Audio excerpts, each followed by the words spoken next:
of the most beautiful answers I've heard. Thank you so much, Sharon. I can tell this is going to be got me emotional already. I know. It's going to be a fun episode. And if you guys want to hear more of my episode with Sharon, make sure you tune into her episode of the Black Wine Guy Experience. Peace.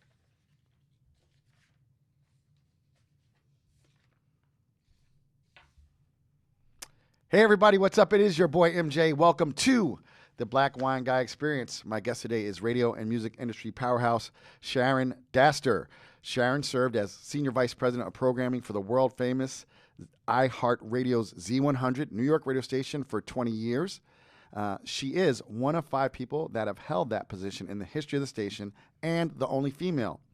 She has transformed brands, created popular culture, and has helped guide the careers of some of the biggest artists in the world, including Taylor Swift, Shawn Mendes, Dua Lipa, Ed Sheeran, Katy Perry, the Jonas Brothers, Ariana Grande, and more. Whoop, whoop. She has won accolades across the entertainment industry, including the prestigious annual Billboard Women in Music list for the last 10 years, the Elle magazine's Women in Music Power List, and Women in Music, the top 50 most powerful executives in the industry, just to name a few. Sharon is a passionate wine lover who's always learning more, and she has got some great stories to tell. Welcome, Sharon. Hi, MJ. How are you? I'm great, thank you. How are you? Good. Anything else you'd like to add to that pretty impressive short list of your accomplishments?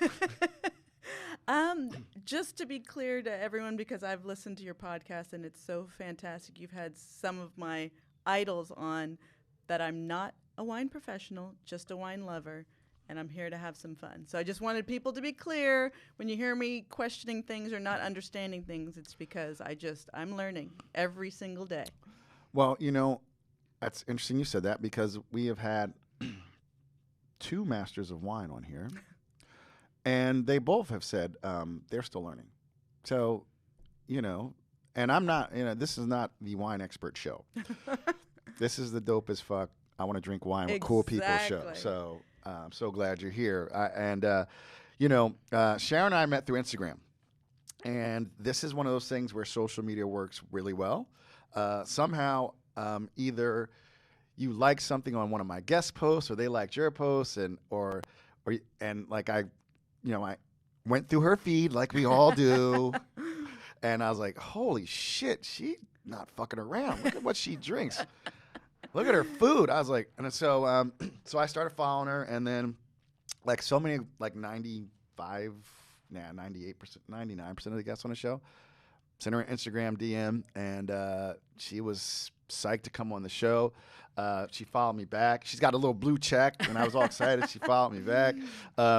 So I'm really excited you're here, and I'm ready to just let's talk about my passions. Like my thing was music and wine. Mm-hmm. Like that's how I kind of started growing the Black Wine Guy. So for you to be here, it's just super fun and exciting. Yeah, I mean, it just again all the incredible people you've had on, and I think some of them I have the most random connections to. So I feel like maybe that's how we connected on Instagram, because like you said, either I like their post or they like mine. And I mean, I've been very fortunate to not only meet or know some really fabulous people in the music industry, but when it comes to the wine world, I literally am giddy with excitement when I know that I'm gonna either meet one of these people or see one of these people, and it's really fun to have that experience. Yeah, I think that's music and wine are so intertwined. I mean, you think of the terms like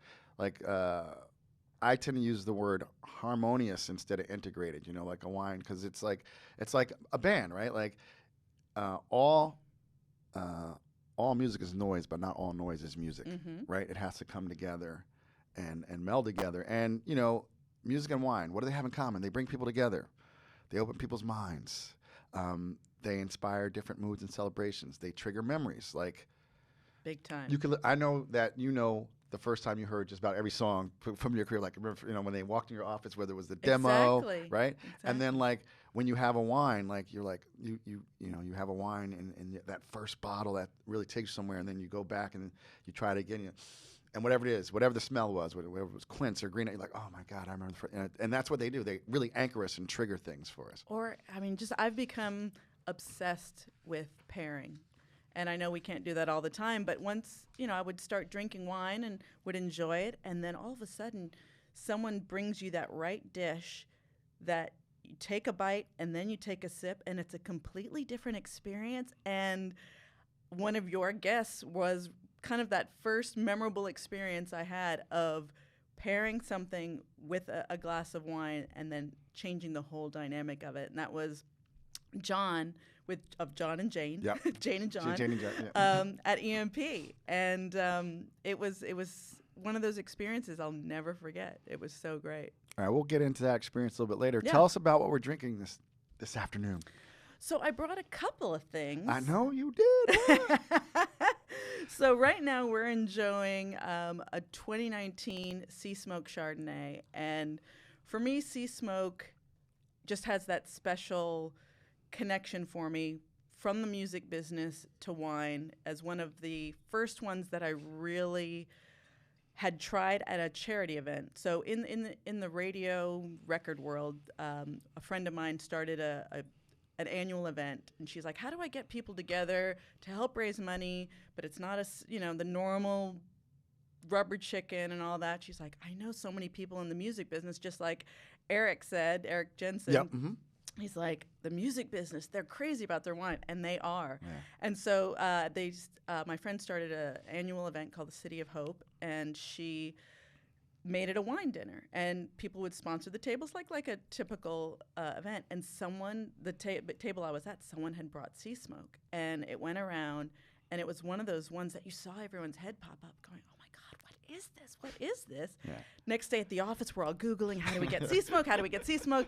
You have to be, this was before I knew what you had to be on the mailing list and all that. So then I'm like, I signed up. I'm like, okay, please let me get on the It was the first mailing list I got on probably like 15 years ago. And I think they make such beautiful, obviously their Pinot Noirs are great, but I wanted to bring one Chardonnay and one Pinot Noir. And speaking of Pinot Noir, I had listened to one of the podcasts, and one of your guests was talking about Carlo Mondavi, who produces Raen. He's of the infamous Mondavi family, and he's super cute. I don't know if you've seen Carlo Mondavi, but he's married now to this lovely Italian woman who's making wine over in Italy with. But I had tried Raen about 3-4 years ago, and it was just incredible. And this bottle in particular, this Pinot Noir, is the Royal St. Robert, and he's made it in honor of his grandfather, Robert Mondavi, so you see it on the bottle. Mm-hmm. Royal St. Robert, but then if you look at the top, it says Heart and Soul, and then his initials, Robert Mondavi's initials at the top. Oh, I saw, and under the crown. Yeah, he's the king. Yeah, wow. So having his grandfather as his heart and soul of making his wine and the inspiration. So I just thought it was such a special bottle. It's a bit young because I'd run out, and so my allocation had just arrived. So I hope you like it. But it was something that, because you talked about it, I wanted to make sure I brought you some Raen. Yeah, and bring the Raen. She brought the smoke and the Raen. The smoke and the Raen. I didn't even think of that. Oh my God. I love it.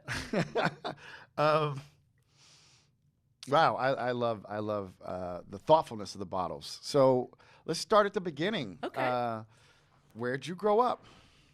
So born a New Jersey girl, Teaneck, New Jersey. Oh, wow.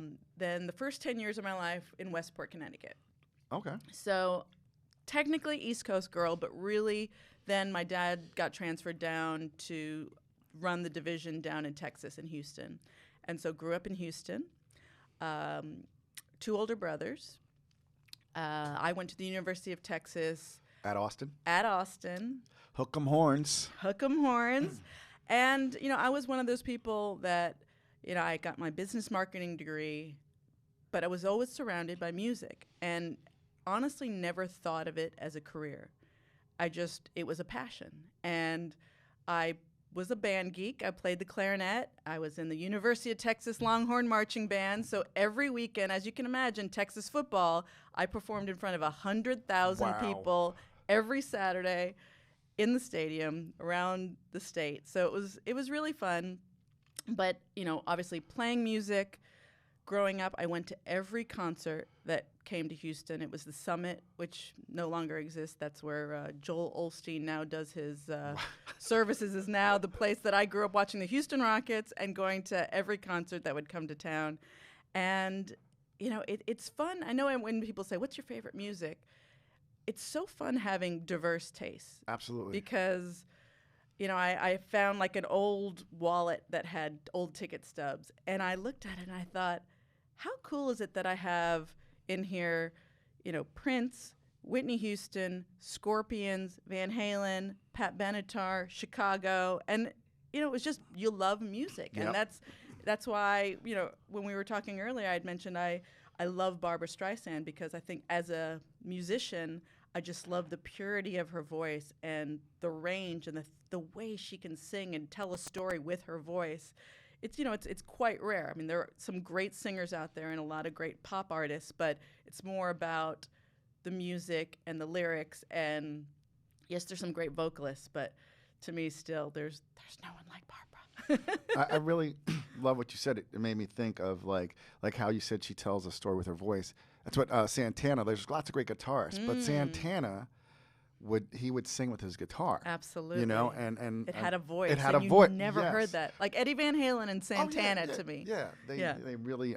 So that's really cool. And Austin is the live music capital of the world. That's self-dubbed. So you must have seen like some just incredible shows. Like you got Stubbs and you had all these little venerable venues. You probably saw people who like were little and now became huge even in college. Exactly. I mean, that's the beauty of Austin. You know, I was living there when Austin was, it was like pre-Austin of what you know now. I know. So it's a small town, a small city, university town, 6th Street with the music, but then you've got Lake Austin, just, you know, 20 minutes away. You've got the Greenbelt where it's, you know, people ride their bikes and do all the stuff. You've got all this stuff in such a beautiful little city, and then all the action from the university. So, yeah, I mean, we would go down to 6th Street and we'd hear music, and yeah, I'm sure I saw people that ended up becoming something. But again, imagine what you do on 6th Street and,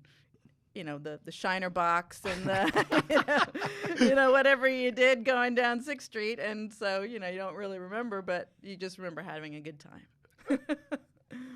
But yeah, Austin is incredible. And like some of my best friends from college that still live there, it's incredible that they had bought a house, you know, soon after college, and now they could probably get 10 times what they paid for it. I have a similar story. I went to law school, and there was this guy, Garth, who was from Texas, and he went to UT. And he's like, I know you're a New York guy, but I'm telling you, you got to go to Austin. You'll love it. You'll love it. And this was like in the mid-'90s, like 94, 95, when you could have went and bought a house in Austin for under $200K. Oh, my gosh. Like, I'm like, I mean, I love my life, but like if you looking at what Austin is now, like you said. Like, I mean, look at all the people that are moving down there. Oh, everybody's moving down there. Matthew McConaughey, Joe Rogan, you know, all these actors, and just because, you know, no taxes. No taxes. Yeah. It's just beautiful. And South by Southwest. I didn't realize Austin is being in the Southwest. Incredible weather. Not nearly as hot as like Phoenix is, but like. Oh, it gets hot. I know it gets hot. I've been here in the summer, but it is a dry heat for me. I don't know. Like I can deal with 105 if it's not humid. For me, it's humid. It's so humid, and you should see my hair when you get down there.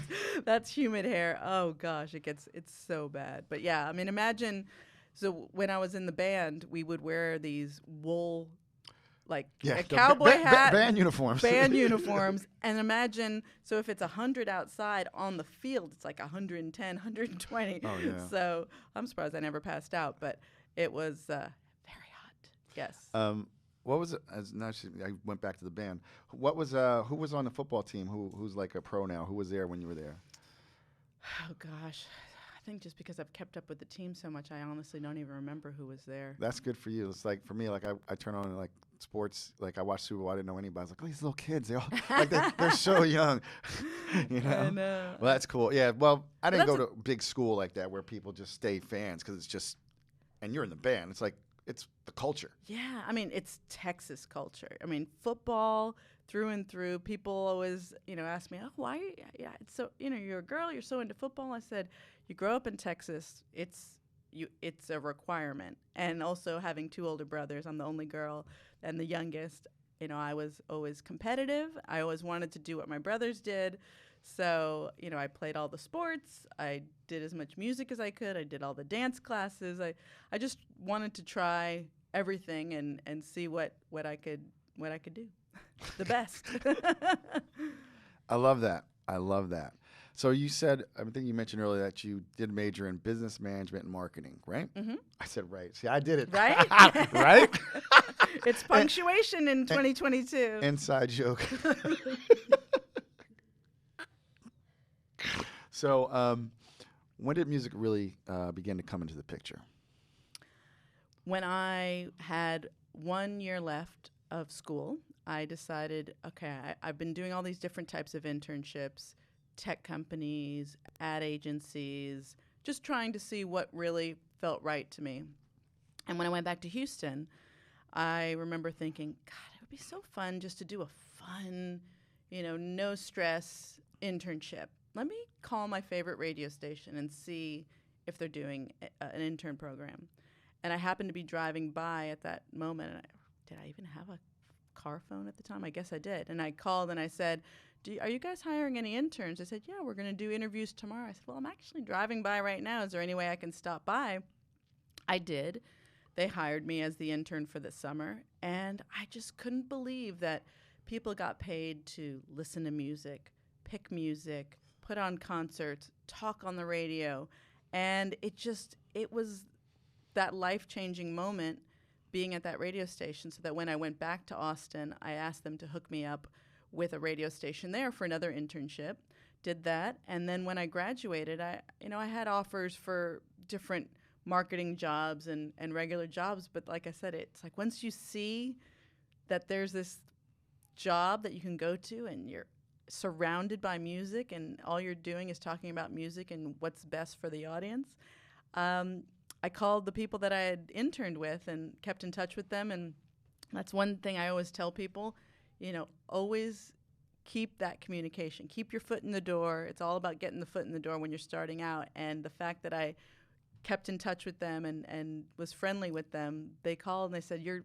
too overqualified for anything that we have right now, but if you want to just answer the phones and do that, make some pocket money while you're looking for your real job, go for it. And so I did, and then I just kept, I'm the type of learner that I observe things and I can kind of absorb and learn, and so I was doing that. They would bring me into meetings and I'd be like the only girl, and then what do you think of this song? Or, you know, what do you think of that artist? And I would just give my opinion. And because I was that target audience for the radio station, they would then do other things and say, Sharon, what do you think about this? Or should we put on this type of concert? And they'd bring me into more meetings. Then a position became open, fell into that, kept growing and learning. And then New York came a calling for my boss, and he needed his support team with him, and he brought us up to New York. So there's a lot of lot of lessons in there for young people who want to be entrepreneurs. One, I love you were driving by and went and interviewed the day before, right? Yeah. And like you said, networking. I think people undervalue that. I think a lot of young people undervalue that. Like, you just stayed in touch, and then also they told you you were overqualified. You said, well, if you want to do something, you'll do what you have to do it. So you could have been like, I'm not going to answer phones. I can go make $40K over here doing a marketing job. But you knew what you loved, and I just, there's just so much in that. And what was kind of fun as well was that I was answering the radio request line, so it wasn't like the front desk. So I was talking to people that were excited about the artist or wanted to win a contest or had questions about it. So it was just like, hey, hi, 104 KRBE. And then they're like, hi, can I hear? Oh, I love that song. And they're like, I do too. So it was just more like, almost like doing a podcast in a way, It's like you're talking to people and you're having a good time for however many hours I was working. And then when my shift was over, I would just, again, be present. And luckily I was surrounded by people that were open to wanting to help people learn and grow, and that is very important too, and that's something I learned early on and continue to do as I grew in my career. No matter what position I was in, I always wanted to help someone, whether they had questions or they wanted to sit in and observe something, because like I said, I felt like I learned a lot and absorbed a lot by just sitting back and watching things happen and then slowly being able to do it. Yeah, learning through osmosis. Yeah. And when you said that, going back to that point, when you said, you would be the only female, only woman in the room, that made me think of Mad Men, that episode where they were, whatever the product was, and it was just a bunch of old white guys in the room. And they're like, hey, come in here. Hey, girl, come in here. And then she ended up being a copywriter, like they, because they're like, wait, why? It's like, oh, maybe we should have someone who's part of our target audience advising us what to do. Exactly. And that's the thing that, once I became the program director at Z100, and I would do interviews with, whether it was Rolling Stone or New York Times about specific artists, and they would ask about a new project, and they just want my perspective. And then they'd say, it's interesting. Why do you think there are not a lot of female programmers in radio? And it made me sit back and think, I really have no idea, considering exactly what you said, that we're the target audience. I still live the lifestyle, pop culture, music. It's just what I love, and that's luckily what I was able to do for 20 years as a career of all those things.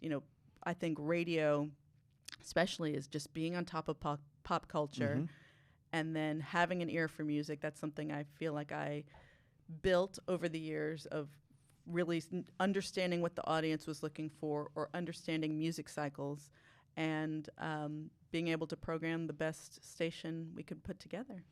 So let's get into Z100. So your boss came a calling. Who was your boss, and did you come right from Houston? Did you guys come right from Houston to Z100? Yes. So that's something that's really lucky, is the fact that I talk to so many radio, mostly personalities, that'll say, I started in Market 150, moved to Market 100, and 50, 10, and blah, blah. I went from 8 to 1. And it was, again, luck because of the situations I put myself in. Right. And so my boss, Tom Pullman, who now, we're not directly working together at the moment, but in certain ways we are, but almost 30 years working together. And he's one of those people that believed in me early on, saw that I had those instincts. And so in Houston, when he was given the opportunity to come take over Z100 in 1996, the station was in the crapper. It was in 18th place, and pretty much the whole staff was jumping ship. And so he knew if he was going to make this big move his entire family, that he needed the people that he worked with at KRBE in Houston to build what we helped do in Houston up in New York. So 4 of us went up, and it was a tough first few years of building that loyalty back, because a documentary just came out, Z100 Worst to First, the true story, and it's all about how the station launched, and in 74 days they went #1. And so in New York, the brand is just so strong and such loyalty of people. And so when the station kind of took a left turn before we got here, that brand expectation that people had of tuning in was gone. And so we had to build that back. And it took some time. And thank God, the NSYNC, Britney Spears, Backstreet Boys phase happened, and Spice Girls, all those bands that pretty much brought pop back, because we had gone into an alternative music phase. Right. So I remember my first day in the office, I walked in and Alice in Chains was playing on the station. I thought, this is not a top 40 radio station. What is going on? Especially played on the morning show. That doesn't typically happen. Such unfamiliar rock songs. Anyway. No, I love it, because I was gonna ask, because I remember Z100, listening to Z100 in the 80s, because I'm a little bit older than you, and it was pretty popular. So I was gonna ask you, what caused it to fall off? What caused it to go down? So, there are always music cycles. Right. Things, especially top 40 is the cream of the crop of every genre. So it's the best of pop, hip hop, R&B, dance, country, rock. Yeah. And unless the music product is there, you can't have that right balance. So at the time, the biggest music styles were the alternative rock. It was grunge. It was grunge in the 90s. Nirvana. Right, it was Alice in Chains. It was Soundgarden. but those don't necessarily cross over to pop. And so they were programming those songs on the station because it was what was big on MTV. Right, It was what okay, was big, okay. you know, sales-wise. But again, think about the brand expectation that people want a bit of everything. Casey Kasem, America's Top Casey 40. Kasem, exactly. I used to love now that show. Ryan Seacrest. But yeah, so I think that's what happened. Again, we talk about this in the radio world all the time. It's that brand expectation. What is the brand? New York's #1 hit music station is the positioning statement. So it's, okay, so are those the hits? They weren't necessarily the hits at the time. They were big songs, but not necessarily for that brand. So that's what happened, and that's what the audience slowly went away. And we had to build it back by building that loyalty of having the balance of styles, those classic artists that I mentioned, the Backstreets, the NSYNCs, thank God for them, and then creating a concert at the end of the year that really wraps it all up into one pretty bow of you want to see everything you heard on the radio station at the end of the year, the biggest songs. We created a thing called Z100's Jingle Ball.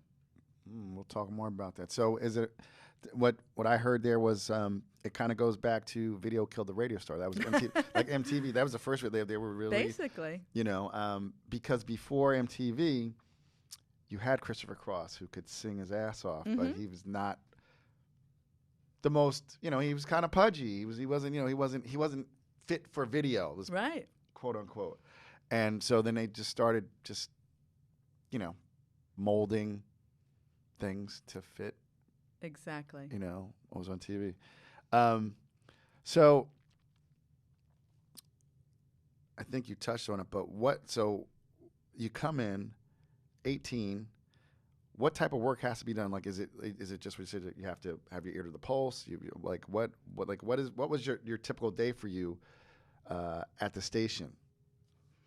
We had to really rebuild everything. So like I mentioned, the personalities, everyone jumped ship. People were like, this is a sinking ship. I'm not sticking around. People that were there for a while before we got there. And so we had to build the loyalty with personalities. Luckily, the guy that was doing afternoons, Elvis Duran, legendary Hall of Fame, radio Hall of Famer Elvis Duran, and a dear friend, he was doing afternoons, and he was very well known for doing afternoons. And my first day, we moved him to the morning show, partnered him up with a few of the people that were still around, and built that show. And to this day, he's still dominating New York radio. Wow. In the mornings on Z100. And it's because he created a show that was lifestyle, fun, feel good, and that companionship. And that's what, you know, radio, obviously, with so many different other ways to absorb music and listen to different songs, whether it's streaming, YouTube, all these different things, but to have that companionship and that loyalty. Like, people know his dog's name. They know his partner's name. They know that he goes to Santa Fe a lot. And that's the thing. It's like when you listen to music on streaming services, it's great if you just want music, but to have someone that you feel like you've never met them, but they're your best friend, is a very unique thing. And that's what radio really brings to the consumer. Yeah, I get that. Wow. I didn't think about it, but that's why I really get, like, you feel like you know this person and you're connected to them. They make you laugh. You have fun with them. Exactly. Yeah, that's great. So you come to New York, which is you know, New York. There's only one New York City in the world. Were there more women doing this type of work when you got to New York, or like at other stations, or what was it like? Not at all. Not at all. And still, only recently, more and more women are starting to get the nod for those positions. And so it's been, but you know what's interesting is, again, because I worked with a team that was always very supportive, and I never felt like, oh, you're the only woman in this meeting.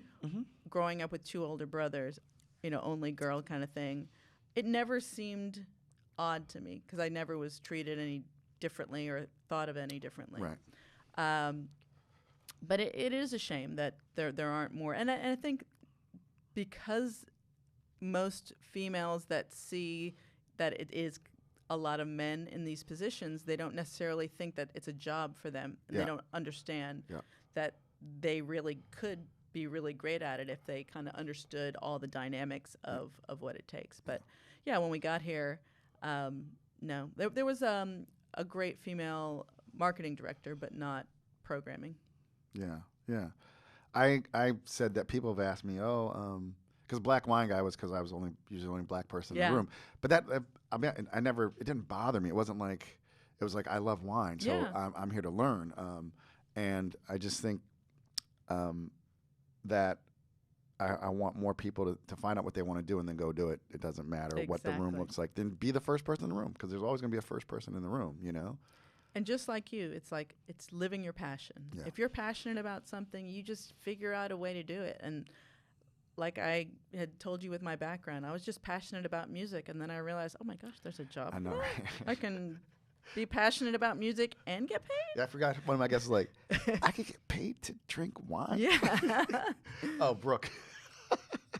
Brooke Sabo. She's amazing. Yeah, she's like, wait a minute. I can get paid for drinking? That's awesome. So when did you make the move to start working more directly with music artists at the station? You know, so Z100 is obviously a legendary brand now from, all over New York, but it is definitely looked to around the country. And then I've also been fortunate enough to been asked to speak at conferences overseas, like in Europe. And my friend had taken me there because he goes regularly, and he's like, all right, we're going to go to the cocktail party. And when you walk in, they're going to freak out. You'll feel like a rock star. I'm like, okay, they won't know who I am, or they don't know Z100. And it was like, oh my God, can I take a picture with you? You're from Z100? That's incredible. And so it's amazing that this brand, a radio brand, has just penetrated all over the world. And now, we can talk about it later, but one of the things that I'm doing is working with radio around the world. Yeah. And just it's a legendary brand, and I feel so fortunate to have guided it for so many years to where it is. But working with artists, I think about like Lady Gaga, for example. She grew up in New York. She said it in many radio interviews and just interviews in general that she grew up listening to Z100, and her idea and influence of her pop music was influenced by what she listened to growing up. So when I thought about that, I was like, well, when she was growing up, I was programming the station. So I guess the music that I was programming influenced Lady Gaga. And so next time you win a Grammy, say, exactly. I want to say Sharon Dastur for programming Z100. No, but it's true, though. Stuff like that's really cool that I think about. And so because of the way people view Z100 and the music that has broken on Z100 or been played there, a lot of artists will, over the years, have asked me for advice on picking a single or just anyone to collaborate with. I've had so many different. I've been in the studio with artists, and they'll say, "Well, what do you think of this song? What do you think of this song?" And it's exciting to be sitting there, and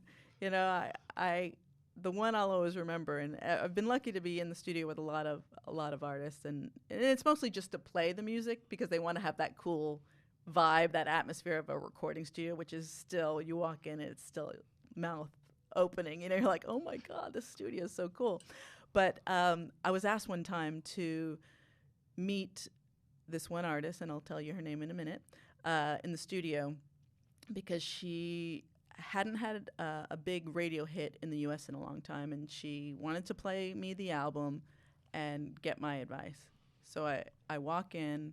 She has a little yellow notepad and a pen. She's ready to take notes, and it was Madonna. And she said, I really want your help picking my next single because, I really admire what Z100's done for my career early on and everything that has happened.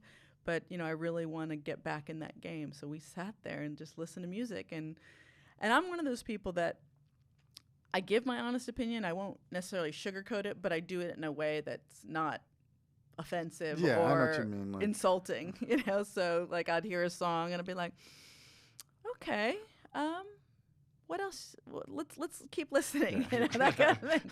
So yeah, I mean, I've been very fortunate that artists have kind of seen what the station's done and what I've done, and that they remember certain situations where I've helped them kind of pick a single, and then it's become something that's big. It's exciting.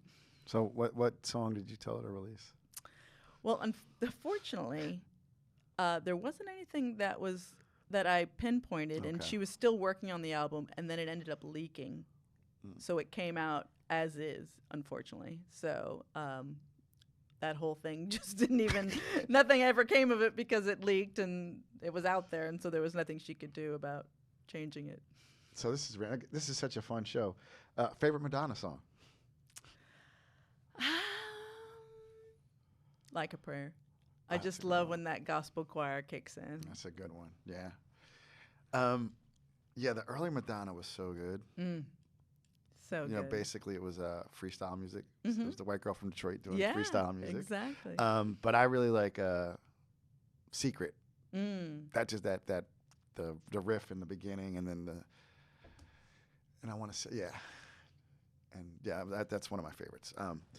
That's so funny. And when you're telling me these stories, I'm like, and here's another thing between wine and music, right? There's layers and levels that you don't know. Like so like so many. And I tell people no importers and no winemakers, right? So many winemakers, like some dope ass winemaker will consult like on a $15 bottle of wine. You know what I mean? Like, and once you know like who's a producer, like. So I'm getting Sharon she's a trendsetter and a tastemaker. You know, you're a trend forecaster. It's amazing, amazing. Just real quick, going back to the whole Texas thing. Yeah. Like just through my career, I always feel like someone that I've worked with in radio or in the music business have had some trek through Texas, whether they're from there or that they've worked there, and listening to a lot of your podcasts and just reading a lot about wine folk, it's so funny how many people are from Texas or have gone through, whether it's DeLynn, Andre Mack, was Jeff Porter? Yes, exactly. Jeff Porter, Julia Comey. Yep. And I was like, every time they mention Texas, I'm like, yes, okay. It's a huge, and people don't get Texas is it is really huge. It's gigantic. It's gigantic. So it makes sense. It makes sense that, I mean.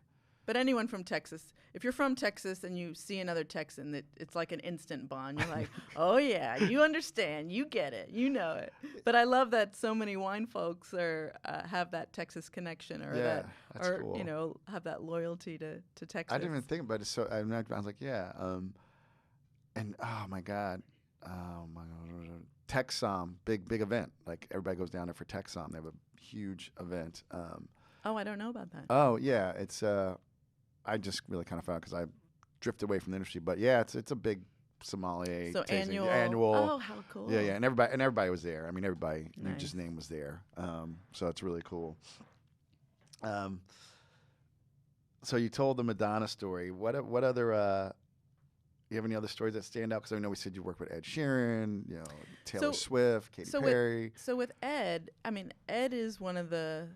I mean, you ask anyone, and they'll say he's the nicest person, artist, superstar you'll ever meet. Still to this day, still so humble, still so appreciative. And when we first met early on in his career, he would always just wear his little T-shirt and his jeans, and he wasn't necessarily about fashion or anything. But one thing that we connected on early on, and I mean, I don't have the money he has, but he loves watches. He collects watches. So whenever we'd run into each other, like at the Grammy parties or anything, we'd both grab each other's wrists and go, "What are you wearing?" Okay, and then, we'd look down. But the thing that I know now, he's married, he has a child, he's now living out more in the country outside of London, and he's become really big into wine. He loves wine, and he has kind of started a thing where, and I kind of wish I could do this. I just don't have the storage for it. But pretty much every bottle that he has, once he has it with a friend or at a dinner that's some special moment, he'll write on the bottle and write on the label, the person he drank it with, where they were. And I thought, oh, gosh, That such is a lovely really cool. memory because I mean, I love my Vivino app, and thank God for it because it helps me keep track of certain things and when did I drink She this. hasn't listened to the episode with Dancing Crow. Oates and Hayden. I don't know. I know Rave's Instagram name. I can't think of his name right now. Stefan Cartledge. Go back and listen to that one. Okay. But I love Was it bad? No, it's not Okay. bad. It's just me being me. Oh, okay. Okay. Got it. But no, I know what you mean because like I like to save bottles. I didn't think to write who I had it with, but like I recently like had to, you know, I think my neighbors thought I was drinking even more than I drink. Because I was like, why you got all these? I was like, you got to let go of this bottle, man. You know, I was like, Yeah. I'm like, I know it's a Sinquanon bottle and sexy, but Oh, like, it's you so don't have. I'm like, dude, you can't. So yeah, I love that. That's a great idea. Ed. Yeah, no. So I love that he does that, and I started a friend of mine that is in the music business. We had run. I feel like there's always a Grammy story party. We ran into each other at a Grammy party, and he knows that I like wine and that I'm always trying to learn, and I just like to be around people that are a lot more educated about it just so I can pick it up. And he's like, oh, yeah, you know, I do this monthly New York City Wine Crew dinner, and it's all people in the music business, whether they're concert promoters, streaming services, radio, record labels. He goes, we do it once a month. We pick a place that's usually has a corkage fee. Everyone brings a bottle, and we do a dinner. You should come to the next one. I said, great. Show up. I knew most of the people. Some I didn't know. There was about 12 of us. I brought, because at the time I was only on Sea Smoke and Booker, so I brought my Sea Smoke. Shout out to Eric Jensen. Yes. But oh my gosh, these guys! It's a couple of years that it's been going on now, and these guys are so wonderful. And first of all, I'm the only girl in that group too. So there's like 12 guys and me, and they some want to bring their wives or their girlfriends. I'm like, no, it's just me. But sometimes they come, but it's just fine. They're lovely people. But yeah. But they're usually never into wine though, like that. Though that's the thing. Yes and no. But oh my gosh, these guys have unbelievable collections. Yeah. Just, you know, the Sinquanons, the Sassicaiyas, the Via Sicilia, and all these fabulous wines that I'd never necessarily tried before and that we'd learn about. And so we'd pick a restaurant and we'd have like a 4 or 5 hour dinner and we'd open it up. Everyone would try it and have it and we'd discuss it. And at the end of the night, you know, we'd say, okay, go around, say your favorite. And because, like I said, I was only on those two lists, that after the second dinner, I'm like, I can't bring another Sea Smoke and another Booker. So, you know, here comes COVID, and we're not spending money on anything but food and, you know, paper towels. So I was lucky that a lot of these wine lists that weren't... They opened up because they weren't going to restaurants. Exactly. Yep. So just to kind of tell you what happened in the last 3 years, I went from a 20-bottle wine fridge in my basement. I also had a little apartment in the city that I also had a little 20-bottle wine fridge. So I had two wine fridges of 40 bottles. To now I have 3 20-bottle wine fridges and 1 200-bottle wine fridge, all full, all double stacked, because just like we were saying before this started, like as soon as you see something, like, oh, I know. I gotta get it. I'm like, And then it's in a weird way, it's because you buy in advance. Like right now is not a great time because all the allocations, I'm getting the emails, you know, I'm getting Realm and Costa Brown and William Sellium. And I love all of these, but I'm like, where am I going to put these? But the interesting thing is you pay for it now, you get it in October, so you don't really feel like you've paid for it because the money's already gone. It's like free wine just showed up. Exactly. So and then the next offer comes in for the fall offering comes in September. So that all kind of started a little pre-COVID because I am so competitive. I wanted to have the winning wine, so I started going to Acker and you know, bidding on wines there online and getting some stuff that I'd bring to the dinner, and they're like, ooh, Sharon's stepping up.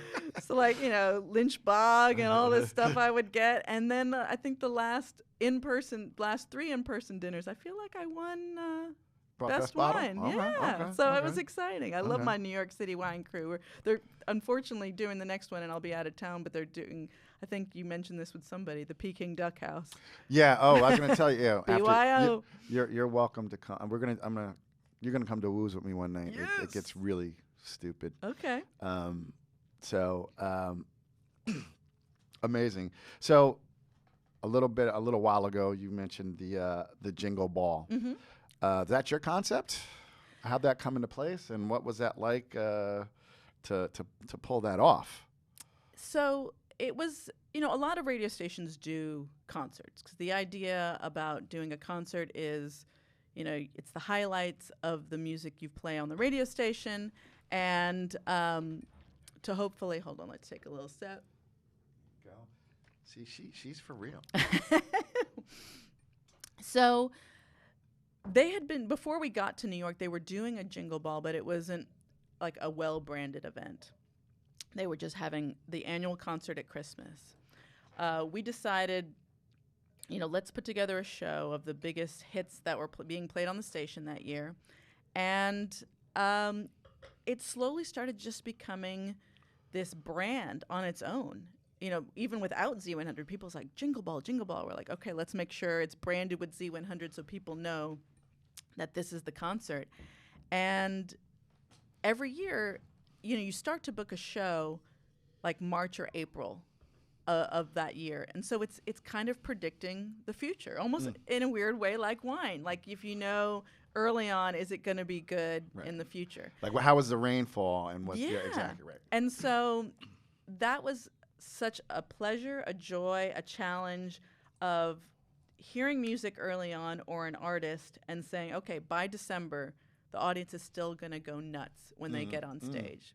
And you sometimes have to really predict, and sometimes you get to October, you're like, I don't know if this is still big now. Maybe we pull them off. But anyway, so we built this show over the years, and it literally had become just the biggest event. And I have a lot of friends that work at Madison Square Garden, and they say, we've had NCAA championships, we've had big boxing, tennis, NBA. World's most famous arena.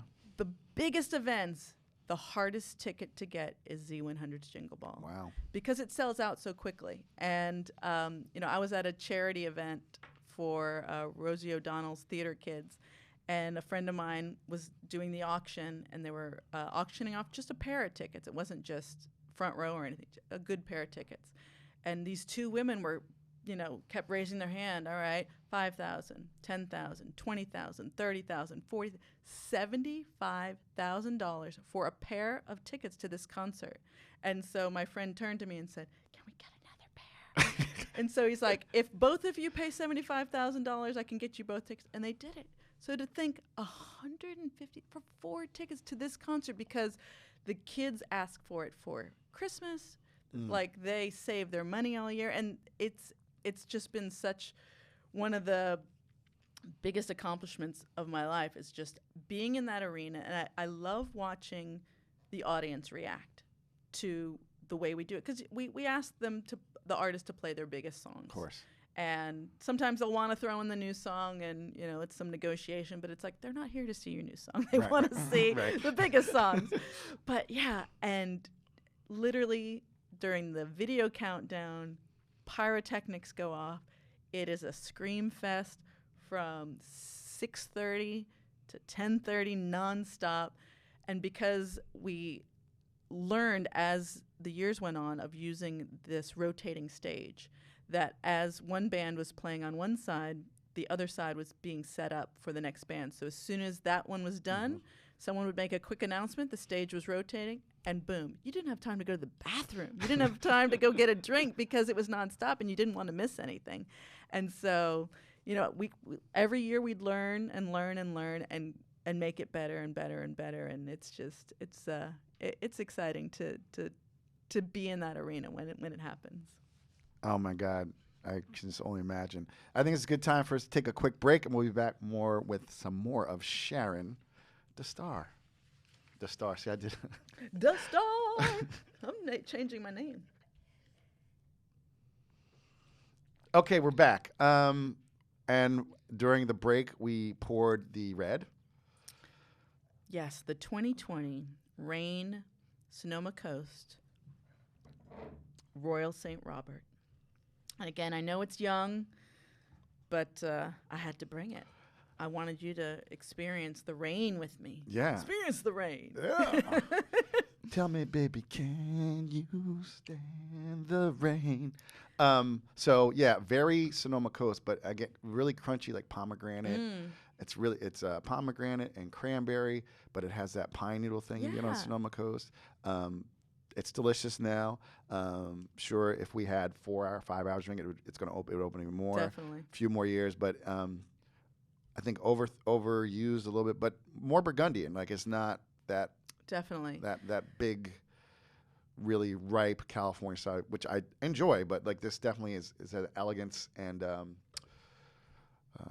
little restrained quality to it right now. Yeah, and what's so fun about just my wine journey in general, especially more in the last several years, is just this. Every bottle has a story.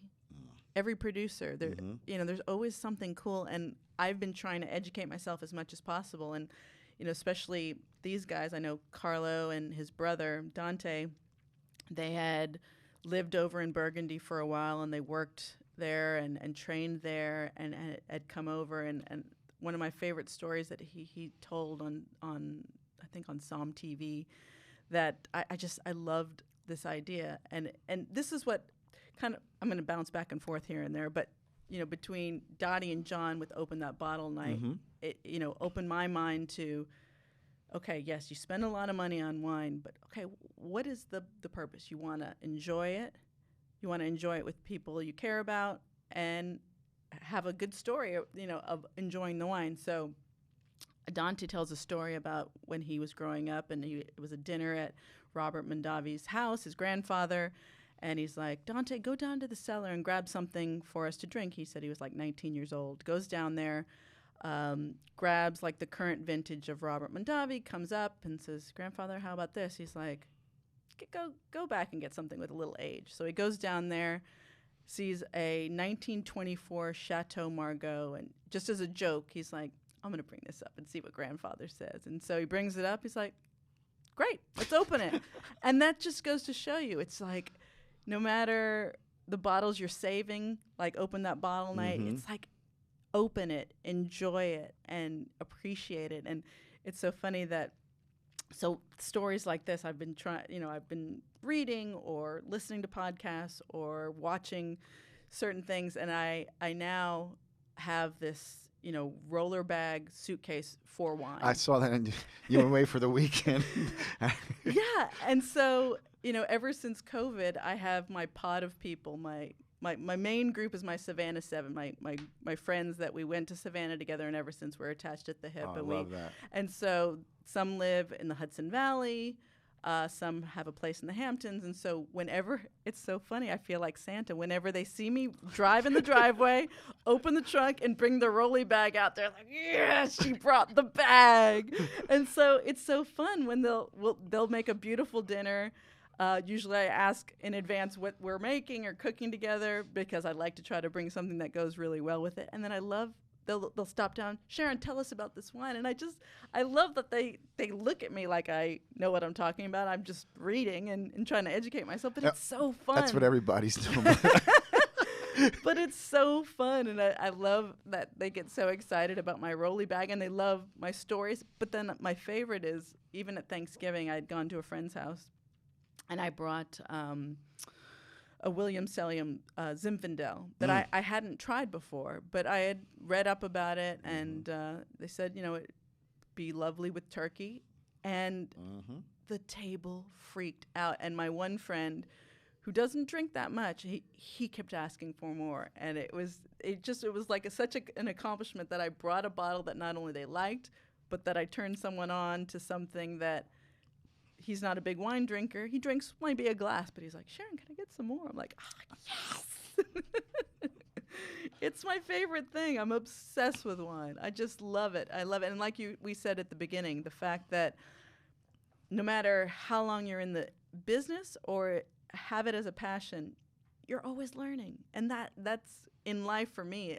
That's one reason why, like, I've changed jobs, in the last couple of years, because I I always want to be learning. I always want to be growing. I always want to try new things and see what fits. And wine is that to me. And I love now trying different varietals, varieties. I still am trying to figure out the difference between the two. Me too. I mean, I think one is wine speak. They both mean the same thing, but one is definitely wine speak. They're different grape varieties. Why do they have to be varietals? Yeah. No, I love, like, you just lit up. Like, I just like, but isn't it so cool? Like even when I first got into wine, like I'd been in, I only been in there in business for a few months, and then I went home, and I went to something with my family, and like everybody wants to call you the wine expert, right? Yeah. Like, if like, you know this much more than they do about wine. Yeah. But there is that thing, like, that high you get when people like enjoy the wine you brought, right? And then now it depends how far I'm going, but I'll bubble wrap my gorgeous decanter. I'll bring my Lyell bottle opener, and I love the presentation. Yeah, let's talk. I want to talk about like she brought a Lyell opener, beautiful. I'm gonna have to. Well, this will be in some of the clips, but. Everybody, I need to put all these episodes up on YouTube, but tell us about this decanting system you brought here. So a friend of mine, one of the people that I bring the rolly bag to, knows that I am obsessed with wine, and she found this company. I believe they're out of England. Eto, I think it's pronounced, ETO, and it's a decanter /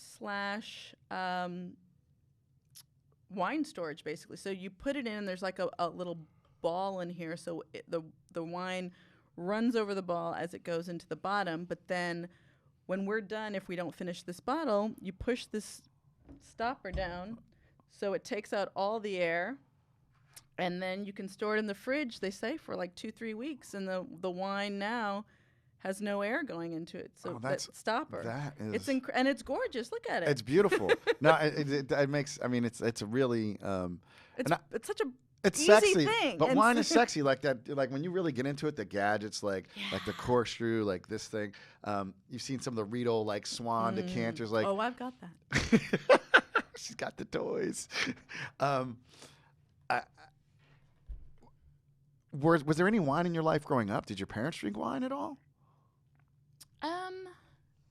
We occasionally, I think at dinners and stuff, we'd have a glass or so, but nothing that was ever, I did it because. Right. But what's fun now is, so I go back regularly. During COVID, one of the kind of positive things was that I've been able to work from my mom's house in Houston and hang out with her more. And so whenever I'd grill something or make something, I'm like, okay, let me go buy some wine that'll go well with this. And she's not a drinker at all. And now it's like, oh, am I gonna get a glass? And then she's understanding the whole flavor with the food and really enjoying it. And that makes me so happy. The fact that she's like, oh, I don't get any wine tonight. I'm like, oh, I didn't know you wanted one every night like I'm having. So it's been really fun kind of having her experience that as well. And when I was down there for my birthday, again, because she's not a drinker, I didn't want to get anything too crazy, right? Because it would be mostly just me. But she's like, get what you want. So I decided I wanted to try a champagne that I had not. I mean, I've had Dom Perignon many times before, but I'd never heard about P2, Plenitude 2, didn't understand that, watched a YouTube video, read about it, and then I was like, oh, this is fascinating. Okay, I see Total Wine has it. I'm going to go get it. I went and bought it. And again, this is a hoity-toity birthday, but we had caviar and like smoked salmon and this beautiful spread. And this bottle, oh my God, it was incredible. Like I love champagne. I don't necessarily always see, when you have good champagne, it's good. Right. It's really good. Right. But I don't like when you've got such different, white wine, red wine, you feel a difference. I don't always feel that difference with champagne, but oh my gosh, this one was just out of this world. I kept the beautiful box it came, the hard case with the sliding thing. Oh my God, it was unbelievable. It was so good. Yeah, I think a lot of people, I'm fortunate because where I worked, the stores I worked and the clientele I've worked with, and people ask you, like, is it worth it? Well, if you can't afford the bottle it, worth it? yeah. Okay. If you can't afford it, it's not worth it, right? Yeah. And we had a guest, Landon Patterson, 100 Acre, and he says, I think I have a dinner with him in a week or in a I month. always say, he says, I always say 100 Acres is one of the best bottles of wine you can drink on someone else's dime. Yeah. You know? It's so true. But you're right. But I'm like, but is there a difference between like a Cristal and a Veuve Clicquot? You bet your fucking ass there is. Yeah. You know, I mean, will most people know what the difference is? And you know what? They always say, you like to see these articles about, oh, most people can't tell the difference between a $10 bottle of wine and this dollar bottle of wine. Oh, I do. Me too. Exactly. Oh, yeah. I get excited. Conversely, I get excited by a $15 bottle of wine. I'm like, holy shit, let me get 2 cases of this. So one thing that I just remembered that really kind of started my wine journey, but I was so basic at the time, was when I first moved to New York, a really good friend of mine, so into wine, wanted to go to this thing at the Warwick Hotel called the Executive Wine Seminar. And basically they'd have a different theme every week. You'd go, they'd have the table with beautiful breads and Murray's cheese shop of stuff to have in between. They'd have bottles in the brown bags. You'd have a sheet of paper in front of you. And you'd go and you'd taste. You know, you'd had the tasting around you. You'd write your notes. And I'd go, okay, no. Okay, then I'd take my note. Good. Then I'd do the second one. Really good. And then the guy on stage would say, all right, let's discuss. Let's say the first bottle, he'd take it out. And this one guy was like a photographer. He'd say, I got the real earthy tones and very mushroom and, forest floor, blah, blah, blah, blah. And I'm like, what?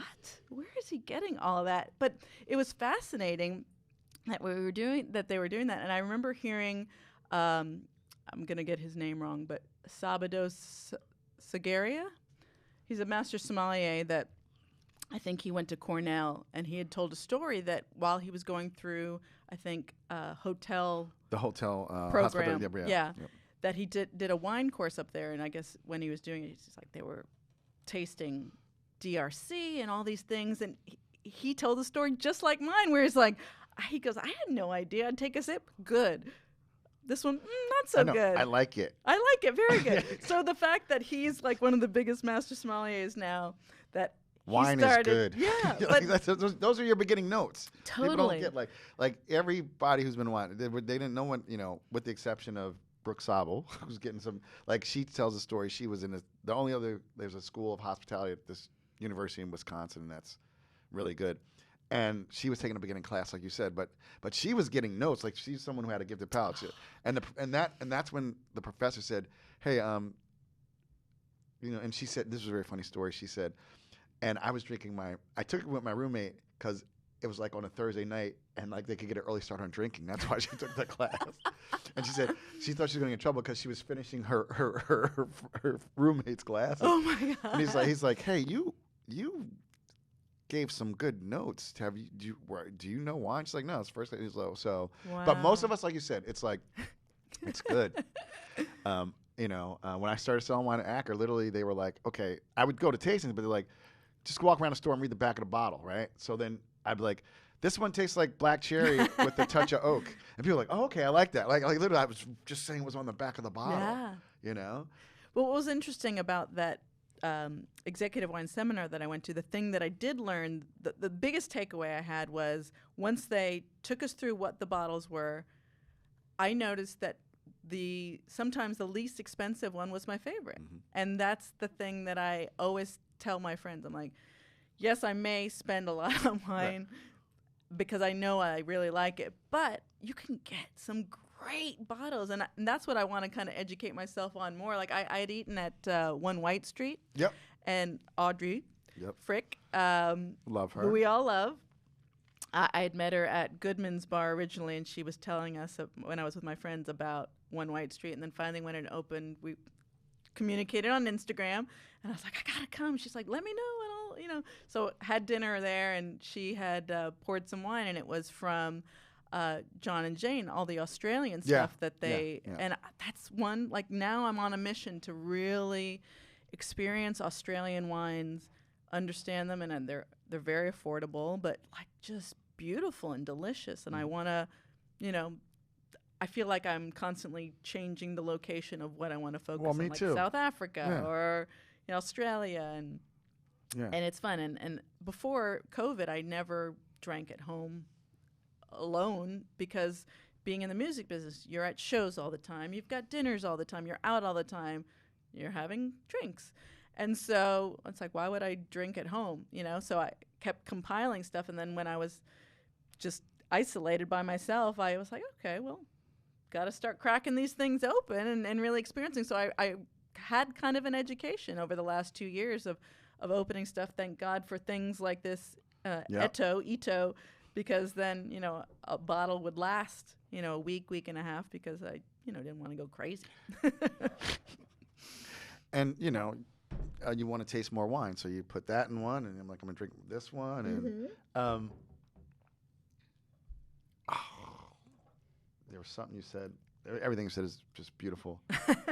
But I was like, oh, okay. So you mentioned that a lot of pop artists are getting into wine, and in our pregame, you mentioned you'd like to have some wine with Greg Popovich. Yes. Yeah. Where did you, obviously in your wine, you came across him. What makes you want to have some wine with Pop? So I am a big fan of basketball. Love the NBA. Grew up loving my Houston Rockets, and luckily the 2 years right before I moved to New York, they did win the championship. So, I just love reading about teams and stuff, and I had read the Baxter Holmes articles that he always talks about, with all the athletes, the bubble, and a good friend of mine, Paul, works at the NBA also. And so when I had read the article about how originally, I guess, 2 years ago now, I guess 2020, in the bubble, the NBA bubble, when athletes would order a wine fridge for their room or have their guy get them bottles and ship it down. And I called my friend Paul. I was like, so is this kind of accurate? He's like, yeah, the mail room is insane. It's boxes and boxes of wine. I'm like, I wonder if, things just kind of go missing or what. But he's like, yeah. So, and just reading about how the NBA, again, with Instagram, seeing LeBron opening certain bottles, or Dwayne Wade, or all these people, I'm just fascinated, and it's fun to you do the zoom in, like, ooh, what did they? Right. That's how I found. I was like, what is that bottle? And so then when I read the article, and again being from Texas, about Popovich and his dinners, but again, I also love the fact that it's again about getting the team together. Community. But then also, at least in the article, it talks about some restaurant they were eating in San Francisco, and it goes to some random table and says, I'd love for you to try this one. That's what wine that's and what it does. Meals and people are all about. And I love that idea that he's so passionate about sharing his wines, which I'm sure are incredible. But yeah, I think it would just be a fun I wouldn't want a one-on-one. I'd want a whole crew of people, because I'm sure the people would be dope. It'd be amazing. It'd be so fun just hanging out with that crew, opening some stuff and all that. But it is interesting also. I love watching athletes, more and more of them talking about wine, and it's fun kind of seeing, again, I am not knowledgeable. I just love it. But seeing athletes, I think, getting certain bottles because they've seen other athletes get it. Right. And they have no idea. Well, they're competitive. They're trying to outflex each other. Totally. Yeah, it's a total flex. It's a total flex. So it is funny when you see that and you know that they maybe not even really appreciating it or enjoying it. That was my first inclination. Because we offline, so I was like, okay, so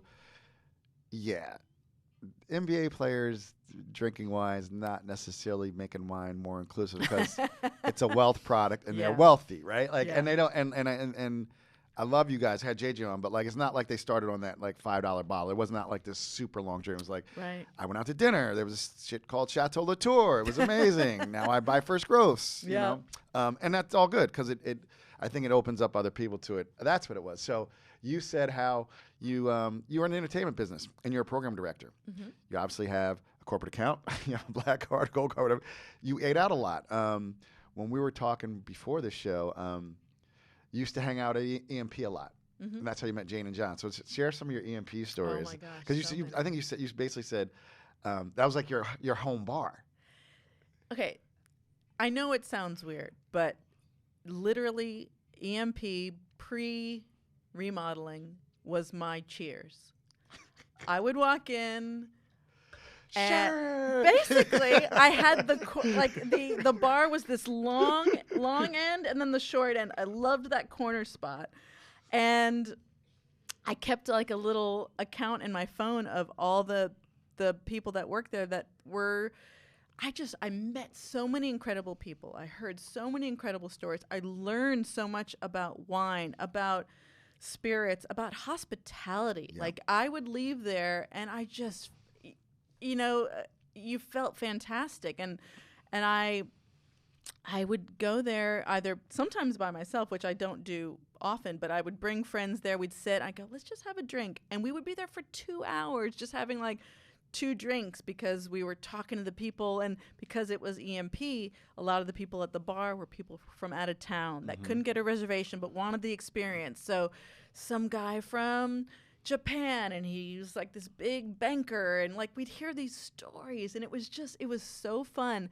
And I made, like I said, I made the list, and so it's like there was tall Matt, there was short Matt, there was, John and Jane, and funny enough, even when they were on your podcast telling their story, I remember them telling me, like, okay, so John and Jane are no longer together.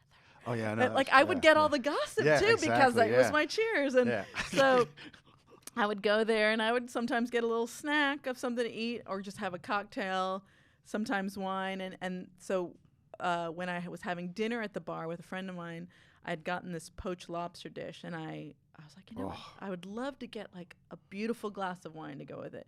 And so they sent John over, and whenever anyone's wearing the pin, I freak out. I'm like, oh my God, they have the pin. Can I hold it? Can I touch it? Exactly. So he came over, the nicest guy.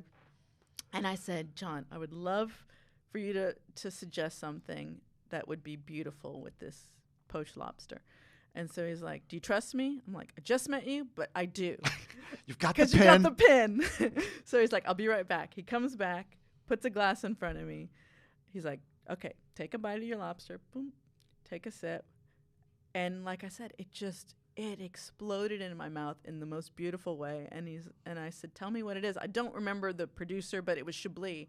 And at the time, in my head, I was like, Chablis for grandmas, and in my head, in our world, in America, Chablis was a jug wine. Exactly. Right, in our world, yeah. And then ever since then, I became obsessed with Chablis, and it was one of those memories that I'll just never forget. That like John came over, and then the tall Matt and short Matt were all curious what I'd think how it went with the lobster. But yeah, I had the best time going there, and a lot of I'd have a dinner with some industry people, some friends, and then if it was close to EMP, I'm like, before I go home, I'm gonna stop by in there. And literally, it's funny, during COVID, like we all did, we reorganized our pantries, our closets, and all that. Have you ever been fortunate enough to eat it? No, not yet. So when you eat there, my producer has. When you leave, and then her husband had to go out for a slice of pizza because he was still hungry. Oh. Did you do the veg? Is it the? No, this was pre, which I'm skeptical of. Yes, me too. I'm not gonna lie, but anyway. Same price. Although Rita Jamay was here, exactly. Lobster. She was she's like. Who was? Rita Jamay. Oh yeah. I mean, everybody's going there, but I'm like, as someone who lived in California and was every type of vegan. Yeah. I just can't. I can't. Anyway, we digress. So when you leave, they give you this beautiful homemade granola for your breakfast the next morning. So it's strawberries, by the way. yes, totally. Yeah. So I looked in my pantry. I had 14 of these mason jars of this EMP granola. I haven't eaten there 14 times, but because I would go and drink there and snack there, that they were always so nice and would say, oh, here's your granola for tomorrow. I was like, I don't remember having that many, but 14 containers. I mean, people go to EMP once in their life. And I actually, kind of another fun EMP story was, so after seeing Psalm the first time, like when it came out, I was, like most people, obsessed with Dustin Wilson. And so my parents were coming in from Texas for my dad's birthday, and I called in every favor to get a reservation at EMP for his birthday. Got the reservation, so excited. I was like, okay, I hope Dustin's working that night. And again, I've been fortunate to meet like the biggest superstars in the world. All I cared about, I wanted to meet Dustin Wilson. So on Instagram. He was the first guest on the podcast. Oh, was he? Yes, oh, he great. was. I got to scroll back. Love Dustin. He's amazing. So on Instagram, a week prior, I see he's in Spain. As the week's getting further, that Friday, let's say, Friday before, it says, oh, all good things must come to an end, heading home. I'm like, okay, yes. Okay, thank God. Next Saturday, oh, our flight was canceled. Not a bad place to be stuck. I'm like, are you kidding me? Because I think our reservation was that Tuesday. So then I walk up to the restaurant. I park my car right out front. I'm walking. I'm like looking in the glass. If you've ever walked by, it's big glass windows. I'm like looking for that nice bald head. I'm like looking. I think I see it. And then I walk in. I go, is Dustin working tonight? They're like, did you see Psalm? I'm like, yes, I did. They're like, would you like us to sit you in his section? Yes, please. He was there. I asked for a picture at the end. I'm like, I just would love to do. He's like, absolutely. He was so nice. And then I saw him when I had the dinner at 1 White Street, and also Goodman's Bar. Have you ever been? Are you familiar with Goodman's? No, it's on school. See, I learned so much. That's why I have this show. Yeah, baby. Bergdorf Goodman. Okay.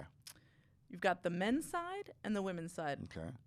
Across from each other at Fifth Avenue. And so Dustin and Austin, I can't think of his last name, but he's the chef at 1 White Street. They were asked to open a bar inside the men's department of Bergdorf Goodman. They called it Goodman's Bar. And because I read about it in a bunch of places, and because it was Dustin, I had to go. And it was the coolest. Like, it's just like this oasis in the middle of a department store, but the custom hand-painted wallpaper, and the ceiling was this carved something, and the menu was just these beautiful little bites of stuff. And so I had gone, and it was just, and that's where I also met Audrey, and I'd gone a couple times, and it was just one of those experiences. Like, again, you're in the middle of a department store, but you're having these beautiful cocktails, this beautiful food that, again, you wouldn't expect in a department store, but you think about We're not talking IKEA Swedish meatballs. Exactly. Oh my God, it was so fantastic. And I mean, I'm sure it's still open, but I don't think they're involved anymore. But yeah, it's a fun place. So you like to travel a lot. I do. Yeah. And so has your travel, since you became such a wine enthusiast, has your travel been influenced by that? So interestingly enough, so when I was in college, I studied in France. Okay. The second to last year. So I studied in Caen, which is in Normandy. And my friends, who I'm still best friends with today, we decided, and that was on my 20th birthday when we were studying there. So then on my 30th, we went to France, and then did a week in Burgundy. Then my 40th, we went back to France, and we went to Reims in the Champagne region, which was just incredible. I mean, the Burgundy stuff was so fabulous. It was definitely like really farm, but we had the most incredible meals where you're so full, you're like, I can't eat for like 10 days, and then the next morning you wake up, you're like, let's do it again. But Reims that we stayed in this gorgeous hotel, and we did tours each day, and just even going down into the cellars of Dom Perignon, and you're going down this winding, like, stone staircase, and they've got the vintages, like, on each step, and then you're down in there, and you see these cobwebs, you see these mushrooms growing, you see the dust and the black mold. yeah, you think of the history, and you're getting the tour, and you're hearing the history, and it's just, oh, we had such a wonderful time. And so I was supposed to do Bordeaux a few years ago, and then COVID hit and didn't get to do it. But I was mapping out my Chateau de Cam tour because I'm obsessed, and I love the whole idea of how it's produced, and then also, you know, the liquid gold. And I've been lucky enough through Acker. Actually, it's not lucky enough because I paid the money. I bought the bottles. But I've shared it with, again, you know, those things. Sauternes, and especially, yeah. But Sauternes in general, like. And shared it with friends, and to tell them the story of this producer and how, like, the story. So, again, traveling, going back to your original question, one of my favorite restaurant experiences is in Paris at La Tour d'Argent. Oh. And heard of it. So they're famous for their 450,000 bottle cellar. They're one of the oldest restaurants in France, I want to say, or maybe Europe. Maybe definitely possibly France. Europe, possibly yeah. Europe.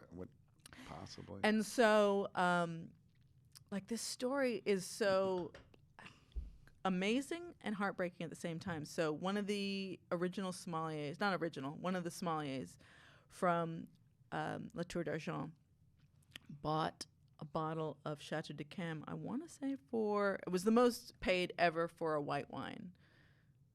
If it was $120,000, would that sound right? I mean, it could be. I mean, okay, let's just say it was $120,000. I haven't had my ear to the pulse of the auction market, but yeah, I mean. So he bought this bottle of Chateau de Cam, very old bottle, and he opened a restaurant in Bali and literally created this bulletproof case that displayed this bottle in his restaurant. And his idea was, on his 70th birthday, he was going to go back to Tour d'Argent, get the owner, bring his wife, and they were going to open this bottle that he bought at auction with the crew. Fortunately, the guy passed away a year before that planned anniversary. But just, again, think about, like, he wanted to buy this bottle. He wanted to flex and showcase it at his restaurant, but he wanted to then share it with the people that meant the most to him. I was like, oh, my God. Like, as I was reading the story, I was like, it better not, no! Which brings us full circle to open that bottle at night. Yeah. I mean, because, you know, what a brilliant idea. We had Rob Long, who wrote for Cheers, and he was the executive producer, and he said, like, the whole concept of him of, like, you know, once you buy the bottle, converting it to money makes no sense. And, you know, he's like, oh, no, you know what? This is only a $23,500 bottle night, and this I paid $25,000. So I can't open this tonight, right? And, like, you're holding that bottle, right? And you paid at auction, and that's such a, like, it's not promised, you know? And going to the wine, so when I think Sonoma Coast Pinot, Talk to me, MJ. It's strawberries and pine needles. Or conifer would be the pretentious term. Thank you. And conifer to my lexicon. And when we started, this was like had that cranberry pomegranate, but now I'm really getting wild strawberry. Me too. And pine needles. You know, and it's good. It's delicious. So back to travel. Yes. Sorry, I keep going back. This is what we do here. So one of my guys from my New York City Wine Crew knew I was going over to London. I was going for something I normally wouldn't do, but I was going to see the Spice Girls at Wembley Stadium on their reunion tour like 3-4 years ago. I mean, I have a daughter who's 33. Like, I had to get a... Wait, what? Yeah. Yeah. And I remember going all over the city trying to find our Spice Girls doll anyway. So, come on. I mean, like, pop. That's the thing about pop music. Everybody likes it. I don't give a who the fuck you are. Like everybody likes it. It's The just best.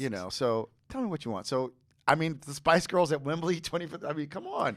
So it was they hadn't toured together in forever, and they were doing just the UK at the time, and so they were doing this sold out tour all over the UK, and the last shows were at Wembley Stadium in London. And so I was going, I think literally maybe Thursday to Sunday or Thursday to Monday, so a very quick trip. My friend Rich from my New York City Wine Crew said, Sharon, when you're in London, you have to go to Hedonism Wines. I'm like, I'm only there for a few days. I've got a lot to do. I don't have time to go to a wine store. He goes, Sharon. Said no one ever. If you go, Said no. I promise you'll thank me. I could live at this store for hours. This is the most incredible wine store I've ever seen in my life. And basically the story, what I Googled, was that a Russian billionaire. That's the have one. You heard of hedonism? With the fucking Sinquanon room. Like Sinquanon room and a locked cave for DRC. Yeah. That I asked the guy, can you please let me in there? And he put the key in the big lock. Yeah. He opened it up. I walked in there. I was like, it was like Pulp Fiction. Remember they used to open that suitcase? Like, what's in that thing? It was just like the gold light came out. They never showed you. Yes. Right? Yeah. Yes. So, and what was great, and I can never remember the name of this device, but that thing that you can put a bottle of wine and it punctures the hole in it, and you can serve like an ounce of it. I'm not going to say the name because I reached out to them for sponsorship, but I know the device you're talking about. But not the device, but the actual, it's a whole like wall, a big like refrigerator that you can put like 20, 30 bottles. Oh, that thing, yeah. Not the C thing, but this thing. I remember that. Yeah, because a lot of wine bars have that now, so you can have premium wines on tap, basically. Thank you. So they have about 30 bottles that, oh my gosh, they've got some Sinquanon, they've got some ice wine, they've got like these 40-year-old bottles in there that you buy a card, you put in, like I put in like 50 pounds, and then all of a sudden like an ounce could be 50 pounds. Like, exactly.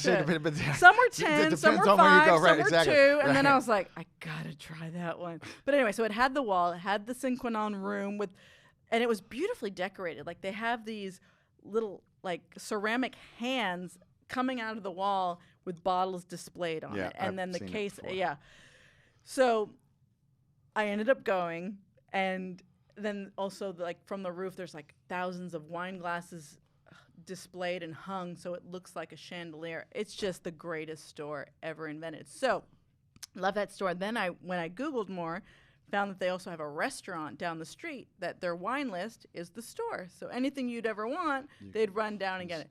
And this restaurant now, in the last year, I've been to 3 times. And I wish I looked on Instagram and I saw his name, but he's like Eastern European, so I can't remember it because it's not a normal name. This guy 3 times served me and just brought me the most beautiful pairings with everything I ordered. Because I never like getting like a full entree. Sometimes I like getting a lot of little stuff. Yeah, like tapas style, because then you get to experience more wines. And absolutely, that, especially in a restaurant. So the restaurant Hyde is just out of this world. And so every time he's done something, so every time I come, I'm like, whatever his name is, I'm like, I want to make sure you top yourself from last time. He's like, okay, I'm gonna try. And so and then he'd bring me something. Oh God, I love it. I love it. I love it. So yes, I love traveling.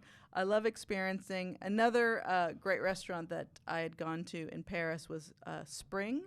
Daniel Rose, who has Le Coucou in New York, he had never opened an American restaurant. He's from Chicago, a chef from Chicago. His first restaurant was in Paris, and I'd read about it. It's called Spring.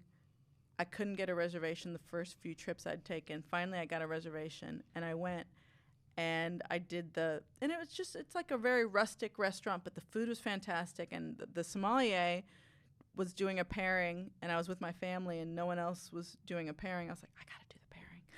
And I found out, again, through Google, that Jonathan, who was the sommelier, was like the France sommelier of the year, and the pairings for every dish were just so fantastic.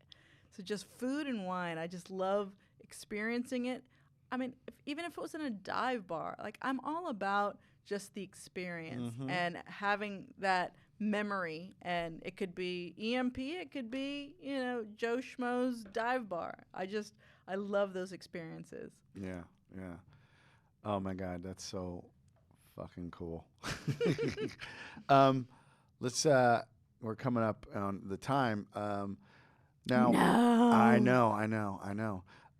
What are you working on now? Because you made a pivot in your own career recently, right? I have, Yeah. yes. So I think when we were able to kind of be with our own thoughts in 2020, and kind of something I had mentioned earlier is I somehow have gotten really inspired by Gary Vaynerchuk. And he had mentioned something on one of his posts that said, if you're not living your passion, what the fuck are you doing? Mm-hmm, mm-hmm. And it stuck with me. And I thought, I love music. I love everything about it. I love helping artists. I love breaking artists. I love contributing to everything that they're doing. But I also love looking at the future and technology and tech and NFTs and marketing and branding. So I started my own company last year, Dastur Venture. And, I'm working on an artist development company. I'm working with some really good friends that have been in the industry a long time, where we're really taking artists that we feel confident have the talent, but they just need the right producers, songwriters, exposure, social media platforms. It's about building their brands. Then I'm also something that, in the future you will be on. I'm doing a podcast called Deeper Dives, which is just about branding and your brand and how everyone is their own brand and how you maximize that. Also working with a UK company, Global, which has radio brands all over the UK, but also working with radio around the world, just because it's just my specialty. And I feel like if I can share any wisdom or knowledge that I've built over the years, great. And then also one thing that I've been dying to do pretty much my whole career and getting to do is music supervision for film and television. Like, I feel like, you read a script and you visualize the scene, like what kind of sound would be great there, what would be a good music that would go there. And, just continuing to build. It hasn't even been a year yet, and it's been really exciting. And just, again, living your passion, doing things that I've been fortunate to be able to do, things that I feel I can really contribute to and do really well, because I've done it for so long. And yeah, it's been an exciting year, I have to say. That's awesome. So to recap, if you had to pick one bottle that really started all for you, what would it be? Give me a second. I would have to say a friend of mine, a great friend of mine, John Brett. He's a huge wine guy, has a huge collection, and loves celebrating the year with his close friends. So he takes us to an annual, Christmas dinner in the city. We've done Le Bernardin a couple times. We've done Le Coucou. We've done, amazing restaurants. And he brought this Clos Saint-Hune Riesling to Le Bernardin that, I'm sorry, he didn't bring it. He ordered it. And it was one of those things that I'll never forget, because, again, it was just, obviously, the surroundings of being in Le Bernardin were incredible.